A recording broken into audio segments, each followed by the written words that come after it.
Bonsoir à tous et bienvenue dans votre journal au cours duquel nous parlerons de notre oxygène, la qualité de l'air.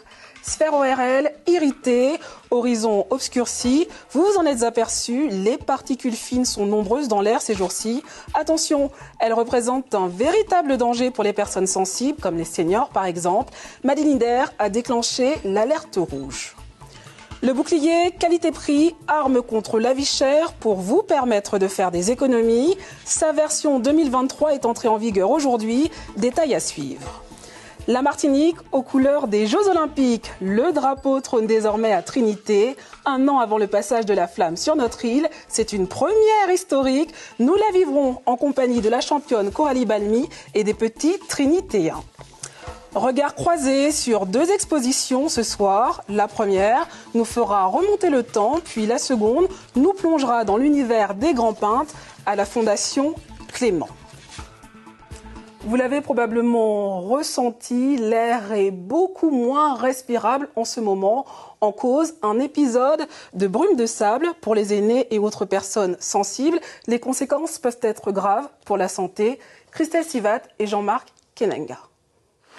À Trinité, au Lorrain, à Fort-de-France, la brume de sable qui traverse la Martinique depuis mardi est encore bel et bien présente. Difficile d'apercevoir les toits îlets depuis la capitale. La qualité de l'air est mauvaise sur l'ensemble du territoire, une situation dont souffrent certaines personnes âgées. J'ai les yeux qui pleurent, la gorge qui me gratte et ça me déstabilise.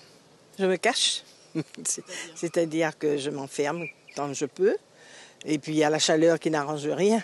Bon, ben c'est ça. Compliqué d'avoir des problèmes à cet âge-là, mais bon. Démangeaisons, difficultés respiratoires, picotement des yeux, crise d'éternuement, tous les symptômes sont multiples. À 78 ans, Ghislaine fait partie des personnes à risque. Ça me gêne, quoi. Ça me gêne, puisque je suis toujours là en train de faire comme si ça me gêne. Et puis les yeux, je frotte toujours, ça me brûle. Les symptômes généraux s'appliquent aussi aux personnes âgées. Donc, démangeaisons, picotement des yeux, picotement nasal, éternuement, la toux, ça s'applique aussi à cette même catégorie d'âge. Mais un peu plus particulièrement quand elles font des efforts physiques. Par exemple, pour celles qui vont faire leur course, qui vont marcher, elles sont plus gênées. Donc, elles ont une gêne respiratoire beaucoup plus importante que d'habitude. Elles se disent qu'ils se sentent plus fatigués, qu'ils ont du mal à respirer, ou à monter les escaliers, ou à faire un effort physique intense. Au-delà de 70 ans, la probabilité de développer des maladies chroniques est plus élevée. Troubles cardiaques, allergies respiratoires, asthme, entre autres. Avec la brume de sable persistante, mieux vaut se préserver. Si ce n'est pas nécessaire de sortir, de rester à la maison jusqu'à ce que la brume de sable soit dissipée totalement, d'éviter des efforts physiques intenses, de ne pas aller dans le jardin faire le jardinage sous le soleil pendant cette période de brume de sable. Il y en a qui sont bricoleurs, qui aiment faire le bricolage à la maison, donc d'éviter ces activités-là le temps que l'air retrouve son aspect normal et que le nuage de sable soit dissipé. Le port du masque est également préconisé, surtout pour les personnes vulnérables. La brume de sable sera encore présente quelques jours. On voit vraiment les particules là, désertiques donc, qui viennent du Sahara, qui traversent actuellement l'océan Atlantique et qui vont concerner notre île, la Martinique, donc, qui concerne depuis quelques jours, mais qui vont concerner jusqu'à dimanche la Martinique, avec une atténuation progressive du phénomène qui va s'accélérer avec la pluie qui devrait arriver lundi. En attendant l'amélioration de la qualité de l'air prévue en début de semaine prochaine, la procédure d'alerte est pour l'instant maintenue. Un BQP élargi dès aujourd'hui. Le bouclier qualité-prix concerne désormais plusieurs petites surfaces aussi. Il s'agit du dispositif permettant d'accéder à une liste de produits, à un panier moyen, à des prix modérés. Cécile Mar et William Zebina se sont donc rendus dans une supérette au Robert. Genre le petit jus avec peut-être une bouteille de vin. D'accord. Ce rapport-là. Dans la supérette du Robert, ça n'arrête pas. Les clients défilent toute la journée. Et pour eux, c'est ici et nulle part ailleurs. Dès qu'ils ont ouvert le magasin, c'est ici que je fais mes courses. Pourquoi? Parce que l'accueil et puis l'ambiance. Et puis je fais pas trop d'embouteillage à l'extérieur. Alors quand je vais dans les supermarchés, je prends tout le temps. Vous préférez ici au supermarché? Oui, ici c'est mieux parce que je n'ai pas besoin d'aller loin. Je suis tout près de chez moi. Ici c'est bien, oui, je préfère. Parce que des fois c'est trop bruyant, il y a trop de monde. Je préfère ici, je suis tout le temps ici. Proximité, accueil, les petites surfaces ne manquent pas d'atouts, mais elles ont souvent un problème de taille, les prix. Le réseau MAC2, dont fait partie cette supérette, vient d'intégrer le bouclier qualité-prix. Celui du Robert est le premier à se mettre à niveau. Depuis quelques jours, les étiquettes rouges viennent faire baisser un certain nombre de produits. Nous avons commencé cette semaine et c'est un dispositif quand même qui est assez long, mais c'est assez simple, mais assez long. Donc ça demande quand même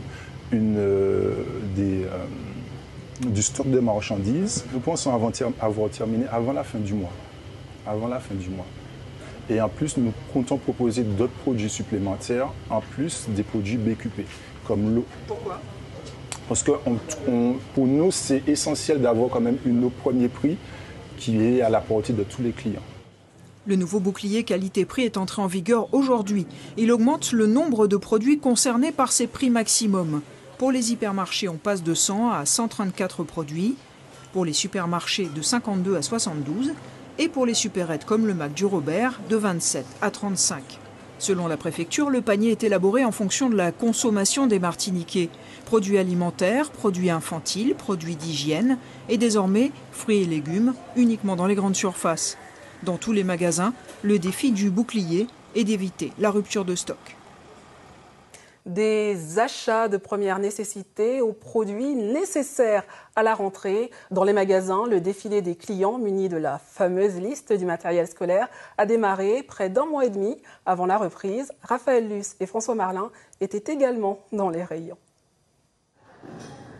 Nous sommes quasiment à la moitié des grandes vacances et l'affluence est déjà bien présente dans cette librairie foyalaise. Au dernier moment, il y a peut-être plus de monde, c'est un peu plus compliqué et après ça devient plus difficile. On peut profiter pleinement des vacances et faire ça en même temps. Les listes des fournitures scolaires ont été dévoilées il y a quelques jours. Beaucoup de parents optent pour la prévention afin d'éviter la précipitation dans les dernières semaines du mois d'août. On a déjà une demande sur le primaire, sur le collège. D'ailleurs, on a une liste de collèges.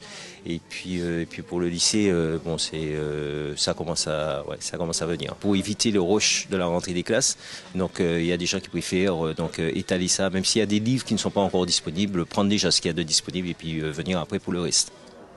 Petit changement pour cette rentrée 2023-2024. On constate une hausse sur les prix des matériels scolaires allant de 3 à 10%. Cette envolée s'explique par la hausse du coût des matières premières. Par exemple, le prix du papier est passé de 600 € la tonne en 2020 à 1100 en 2023. Pour s'adapter à ces différents chamboulements, les papeteries ont instauré de nouvelles formules.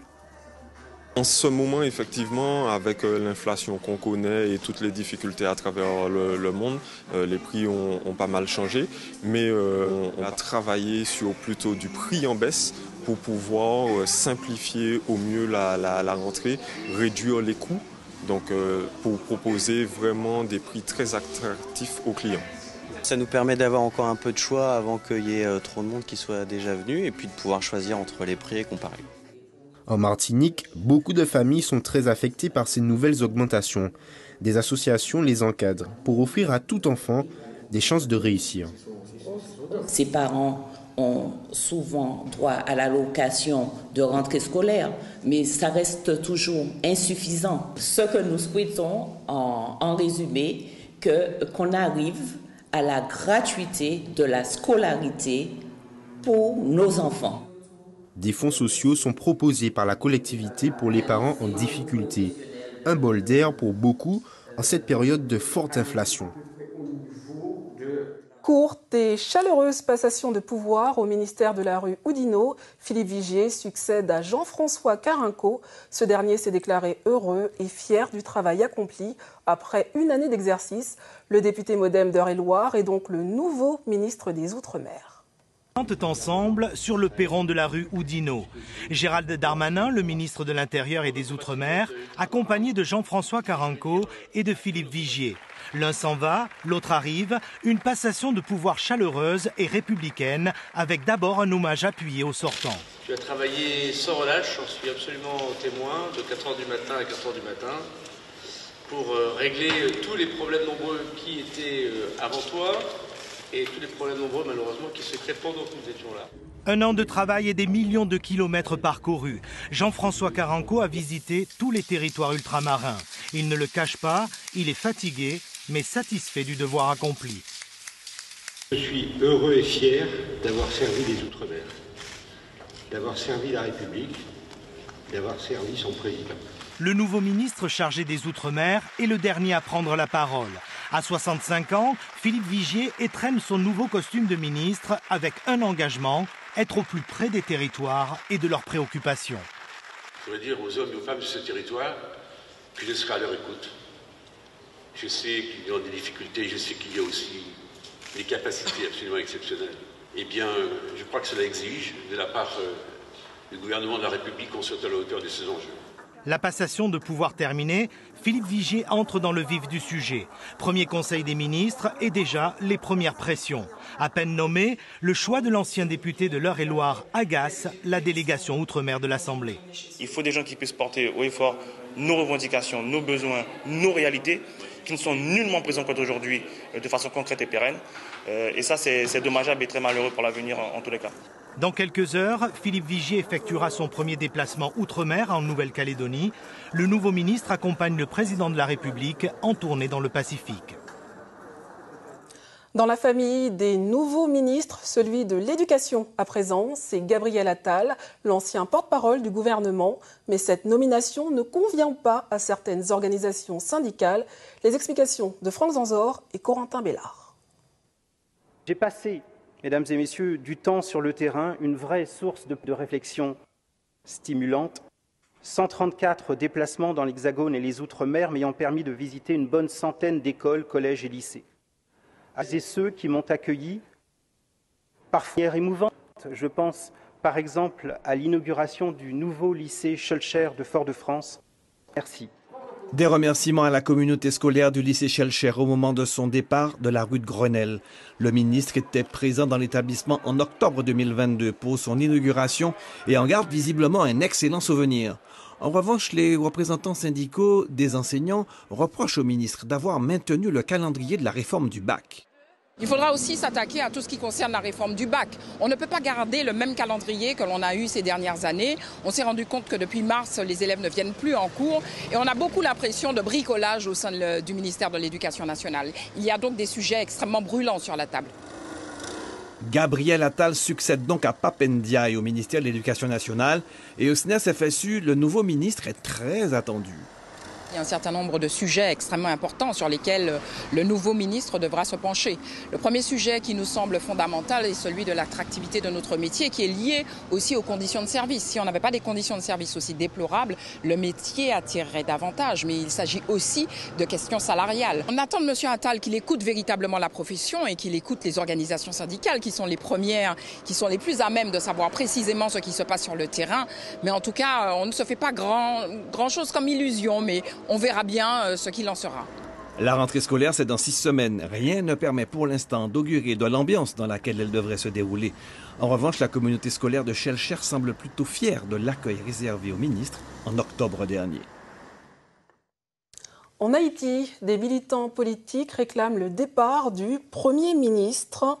Ils ont choisi le 20 juillet, date de son second anniversaire au pouvoir, pour protester contre les prix élevés du carburant et la recrudescence des enlèvements. Retour chez nous pour cet événement historique. Le symbole des Jeux Olympiques flotte désormais à Trinité, où des enfants l'ont porté. Une levée de drapeau officielle en compagnie de la nageuse Coralie Balmy, médaillée des JO 2012, mais également originaire de Trinité. Edwin Elderald et Marc Balsa. Ils entrent dans l'histoire.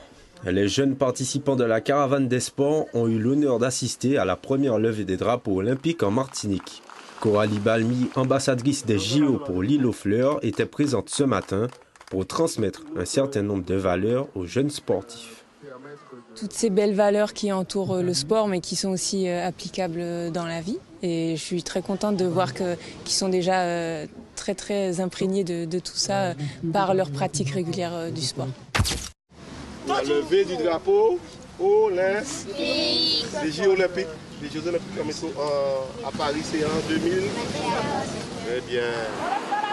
La médaille de bronze fait face à des jeunes enthousiastes et qui sont intéressés par les Jeux olympiques. L'athlétisme, le lancer de poids, l'escrime. C'est comme un sport, c'est du sport. Et il y a plusieurs sports, il y a par exemple la natation. C'est une compétition, il faut jouer, gagner, participer. Un moment unique et plein de symboles que la caravane des sports exploite pour développer le côté sportif de la jeunesse. Le but, mettre les enfants au cœur des Jeux. Aujourd'hui, on connaît l'importance de la pratique sportive en termes de santé, en termes d'équilibre. Et c'est également permettre à ces jeunes de toucher un symbole en se disant, parce que le monde olympique, être champion olympique, c'est souvent le rêve de n'importe quel sportif. Le sport, c'est d'abord les enfants. Donc on est heureux effectivement que cette tournée de drapeaux commence avec des enfants. Et ils sont heureux. Les drapeaux olympiques et paralympiques seront de sortie lors du prologue du Tour de Martinique-d'Aïol, en attendant la flamme olympique l'année prochaine. Des pilotes de la Caraïbe et de l'Hexagone vont éprouver leur endurance et leur adresse dans Fort-de-France et le Nord-Atlantique. Vous pourrez observer leurs performances.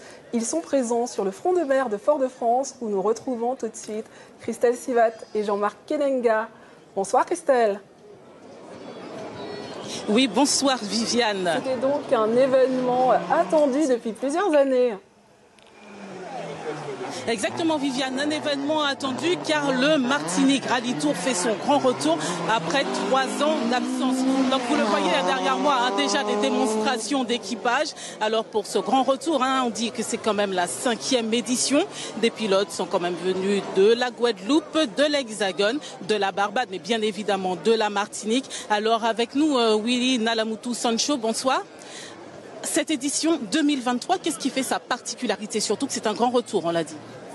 Mais en fait, on a beaucoup plus de participants, donc notamment de la Caraïbe, de l'Hexagone aussi. Et on a beaucoup plus de spectacles aussi. Et vous attendez justement de ce rendez-vous qui va durer tout le week-end? Mais on attend déjà dans un premier temps le respect des consignes de sécurité du public. En fait, c'est la partie sur laquelle on a mis l'accent. On espère que le public va jouer le jeu pour que la fête soit belle, va suivre toutes les consignes données par les commissaires de route parce que les équipes ont fait un très gros travail pour mettre en sécurité le circuit. Mais il faut que les spectateurs, comme je dis, jouent le jeu. Merci beaucoup. Alors comme vous le voyez derrière moi, là, le spectacle a déjà commencé. La nocturne, c'est ici à Fort-de-France. On vous attend jusqu'à 22h30. Et si vous pouvez pas vous déplacer, surtout pas de panique. Rendez-vous sur le site internet de Martinique La Première pour suivre l'événement en direct, mais aussi sur le Facebook Live. Merci Christelle. Belle soirée à vous. Les festivités foyalaises auront une couleur jazz. Rendez-vous demain au parc Aimé-Césaire pour la dernière soirée du 52e Festival culturel de Fort-de-France avec un beau plateau artistique, un avant-goût de ce qui vous attend au micro de Bamba Gay, 2 saxophonistes de renom, Jacques Schwarzbach et Yolanda Brown. C'est toujours important de jouer sa musique. Donc c'est d'abord la première motivation. Ensuite, je suis guadeloupéen, donc venir jouer ma musique aux Antilles, ce que j'ai hélas rarement l'occasion de faire, c'est toujours quelque chose d'excitant et un honneur en fait. Aussi, beaucoup de ce que je fais est inspiré par notre culture afro-caribéenne. Donc je viens ici non seulement pour jouer, mais souvent pour me ressourcer. Les Martiniquais ont une telle joie. Vraiment, c'est ce qui me fait plaisir de pouvoir venir jouer ici et de sentir que vraiment nous passerons un moment excellent avec de la danse, des chants et la musique. Souvent, quand les gens entendent parler de jazz, ils pensent qu'il faut que ça soit très solennel et tout ça, mais avec Yolanda Brown, ce sera différent. Rendez-vous demain à Fort-de-France, mais avant de laisser nos oreilles se détendre au rythme du jazz, laissons nos yeux voyager dans le temps. 2 artistes nous offrent une vision différente, l'un de la notion du temps qui s'écoule, l'autre des artistes qui ont marqué sa vie durant 30 ans. Découverte à la Fondation Clément par Bamba Gay. En fait, j'allie beaucoup la Martinique, l'esprit très coloré, donc je trouve que ça représente aussi très bien l'île. Ouais. Dans les allées de la Fondation Clément, 2 artistes martiniquais au parcours différent exposent leurs œuvres à travers un thème commun, le temps qui passe. Raymond Médilis propose 30 ans de création picturale. Cet artiste martiniquais rend hommage à plusieurs peintres qui l'ont inspiré, de Francisco Goya à Vincent van Gogh ou comme ici, à Salvatore Dali. Quand on regarde l'œuvre, il y a un camisole de force et il y a 2 personnages qui sont en dessous, un chat, une femme qui tient son chat. Et si on regarde bien au-dessus, il y a 2 bombardiers. Donc Dali a parlé de la guerre et il me semble qu'on est dans une période d'avant-guerre, hein, j'ai l'impression du moins. Et donc les gens qui sont sous le camisole de force peuvent représenter tout à chacun, qui regardent la télévision bien au chaud et qui regardent le début de la guerre. Pendant 30 ans, cet autodidacte a expérimenté plusieurs expressions créatives avec plusieurs techniques traditionnelles et contemporaines. Pour réaliser ses peintures, il emploie l'acrylique et l'utilisation du couteau. En plus de rendre hommage à des artistes contemporains, l'œuvre de Médilis est aussi un travail militant. Ça me fait penser à la fois de la revendication de l'identité martiniquaise. Laisser des traces sur le temps qui passe, du temps passé et de la temporalité, ce sont les thèmes forts de l'exposition de Rodrigue Lombard. J'ai réfléchi à comment est-ce que je pouvais inscrire le temps dans mon travail. J'ai décidé d'inscrire dans ce remplissage les dates et les heures que je passe à réaliser cette chose-là. Entre 1997 et 2013, ce peintre originaire de Lyon a consigné dans un carnet des peintures et des dessins. Elle est réalisée grâce à une technique que j'ai mis en place dans mes carnets quotidiens. C'est une technique de remplissage avec un stylo très fin. Donc c'est très chronophage. Et lorsque les gens venaient à mon atelier, qui voyaient la réalisation de ce travail, tout le monde me posait la question, mais combien de temps tu mets à faire ça ? 2 artistes, 2 expositions différentes, mais une introspection commune, celle d'une exploration sur le temps qui passe. Lui aussi aimait la peinture et la culture au sens large. Ce soir, nous rendons hommage à l'un des pionniers de la télévision de proximité chez nous. Mémoire vivante du journalisme local, Gérard César, décédé à 77 ans, ancien journaliste donc, mais aussi sportif, réalisateur. La station de Martinique, la première, est très touchée par sa disparition. Le récit de Yannick Dulio. Pour réaliser de très belles choses, il faut une équipe. Et cette équipe est présente, elle est autour de moi. Le timbre de sa voix a traversé les époques. Sa créativité, son savoir-faire s'est exprimé dès les débuts de l'histoire de l'audiovisuel public en Outre-mer. Gérard César, qui avait choisi au départ une carrière d'athlète, a embrassé malgré lui le journalisme à cause d'une blessure musculaire. Comment tenir des familles dans le journalisme? Et t'es toujours envie de faire ça depuis moi t'es petit. Et là on fait ces formations-là, m'en virer. Et on trouvait, grâce à Jacques Lolo, on travaille tout de suite, on travaille dans des organes de presse. Et on continue jusqu'à ce que Yoko et moi joue pour la radio, à l'ORTF. Spécialiste des cultures latines, fin connaisseur de la Caraïbe, il couvre en tant que grand reporter la plupart des événements et rencontre au cours de ses reportages de nombreuses personnalités de premier plan. Le plus martiniquais des Guadeloupéens a des projets pour les îles francophones. L'événement Jazz à la Pointe en Guadeloupe, c'est son idée, la télé de proximité dans les 2 îles, l'un de ses nombreux combats. Responsable des programmes en Martinique, rédacteur en chef à Wallis, puis patron de la production et des relations internationales à Paris, Gérard César souhaitait que la culture soit accessible à tous les Antillais de la diaspora. Nous ne concevions pas, du moins, de parler des Indiens sans être allés dans le berceau d'origine. En fin de carrière, Gérard César arpentera à nouveau les terrains des populations des îles. Sa disparition, aussi brutale qu'inattendue, laissera un grand vide à tous les férus de culture et de patrimoine des peuples de la Caraïbe.